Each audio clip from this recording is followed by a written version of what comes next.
this is Cat on Point, and you are watching Living Large on Lifetime with Julie. Good morning, guys. I'm getting ready to make my coffee, and somebody wanted to know where the strong button is on the Keurig, or how to make strong coffee in a Keurig. So I don't know what model this is. This is what my Keurig looks like. It's just one of the basic ones. So right here on the screen, it says, well, I don't have my glasses on, so I don't even know what that one says. Oh my gosh, I'm pushing the wrong button. Okay, this is the strong button, and this one says hot cocoa or water. I've totally been pushing the wrong one. Okay, this right here is the strong button. So push. Oh, now I have to do this again. Okay, so push that strong, and then I do 10 ounces, so bump that up, and that's it. Make sure you get the strong one and not the hot cocoa one. I've been making hot cocoa coffee for the last couple days. How silly. Okay, guys, it is Friday, and here's what I'm taking with me for beverages and lunch today. First of all, my coffee that I finally did brew on strong for real. This is the Walmart Colombian K-Cup for 0 smart points, 0 even when brewed strong. And then I have 3 tablespoons of Dairy Star fat-free half and half for 1 smart point. So coffee is 1 today. My tea this morning is going to be the Teamy Skinny. 1 teaspoon is 0 smart points, and then I use that with some lemon juice for 0 smart points also. Today I am super excited because I also get to try the Teamy Refresh. So I'm going to do a review on this. I will probably try it in the afternoon as a refreshing pick-me-up. So I'm going to use this today as well. 0 smart points and no lemon for that one. So both of my teas are 0, coffee is 1. Lunch today is this black bean chili that I made. I'm calling it freezer black bean chili because I made so much. I put it in the freezer. I refuse to waste it. I dumped a whole bunch of pepper in it on accident, so it's very, very spicy. And also, I'm not super crazy, and my body is not super crazy about beans right now. But I'm trying to have 1 serving of this per week to use it up. So I have about a cup, probably a little over a cup of this black bean chili. It's all 0 ingredients. It has chicken, black beans, corn, and fire roasted tomatoes. So 0 smart points for the chili, and then I'm going to top it with 2 poached eggs, and they are both 0 smart points. This is the cup that I use. Look how cute it is. Aww. That's the cup that I use to poach my eggs in the microwave. So I fill it halfway with water, crack the egg in, and then cook the egg for about a minute. It depends how long, depends on your microwave. So that is everything I'm having for lunch, 0 smart points. Everything I'm having before dinner today then is going to be just 1 smart point.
Hey everyone, happy Friday.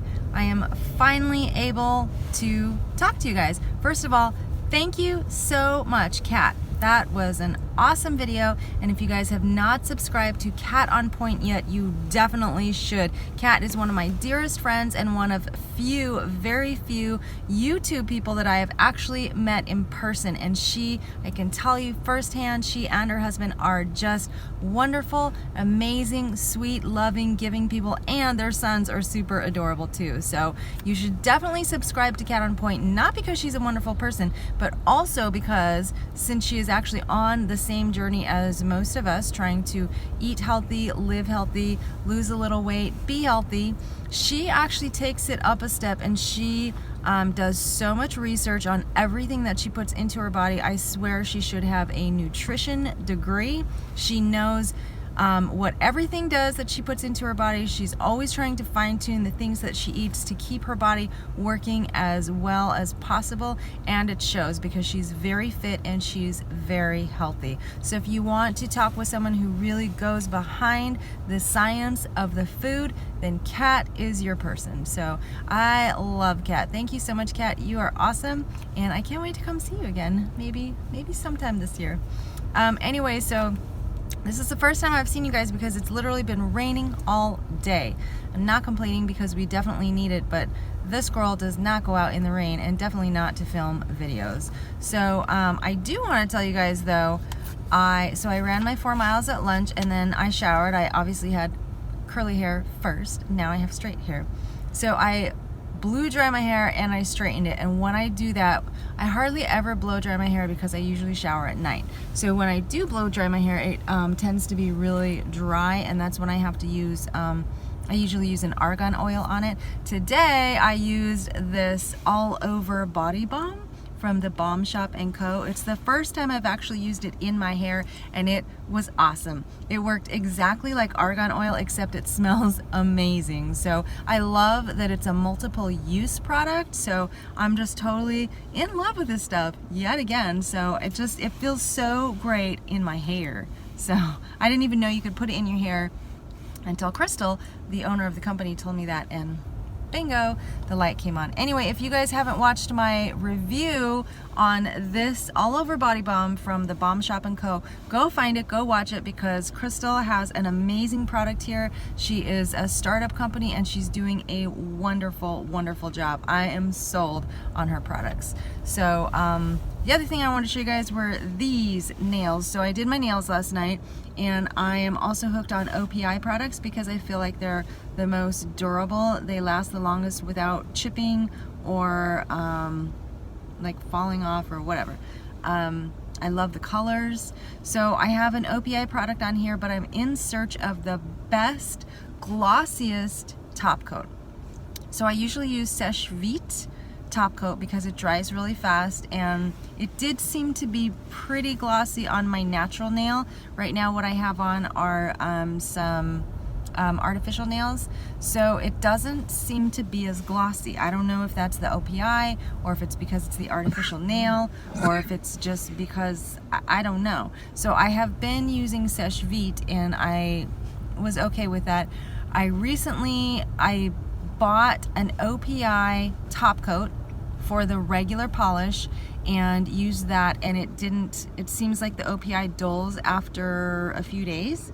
So then I went back and I bought the OPI top coat for the gel system that they have, and that's what's on here now. It looks okay now, but it's not like super glossy. So what I'm looking for is probably impossible to find. I want something that's super glossy over a regular polish. I want it to look like a gel polish, but without being gel, because I don't want to mess with all that. Any suggestions? Anyone? So we are going home for dinner. I showed you guys the bean soup that I had with the 2 poached eggs. Very filling and very delicious, and perfectly warm on this cold, rainy day. Tonight we're having chicken wings, or I'm having chicken wings. I don't know if anybody else wants them, but I'll make them. The thing with chicken wings is that they're super hard to count. They're like super tricky, not only because of the bone, there's the skin, there's the size. They're almost always different sizes, and then there's different ways to cook them, and then there's also a full-size chicken wing versus the chicken drumettes that you get, which is like half. It's like the wing broken into 2 pieces. So chicken wings are insane to count, and when you look in the tracker, it's very, very confusing. There are many, many different entries, different ounces. Some of them go by ounces, some of them go by piece, and then I think most of them take into account the bone, but you're not really eating the bone. Some of them take into account the skin, but then they're assuming that you're frying it. It's all very, very confusing. So what I have decided to do is count 1 smart point per wing, per chicken drumette.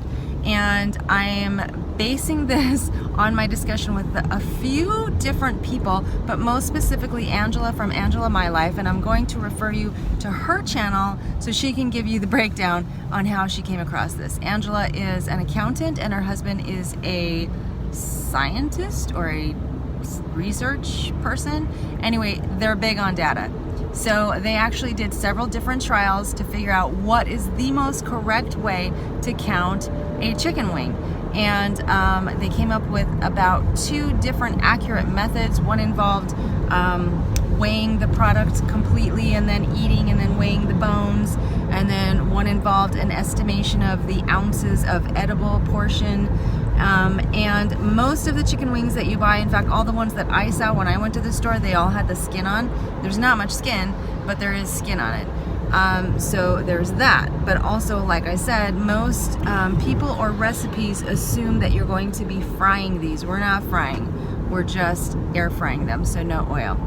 So anyway, Angela landed on the estimation that chicken wing drumettes are 1 smart point per drumette if you're not frying them. That is with the skin. I'm totally going with that. I am totally going with that. So again, please go to Angela MyLife, her YouTube channel. Check out her video from 2 days ago, and she talks about how she counts chicken wings. I'm trusting you, Angela. I'm trusting you. Anyway, so people are being idiots out here and it's raining, so I'm gonna turn the light off and I'll talk to you guys in a while safely from home.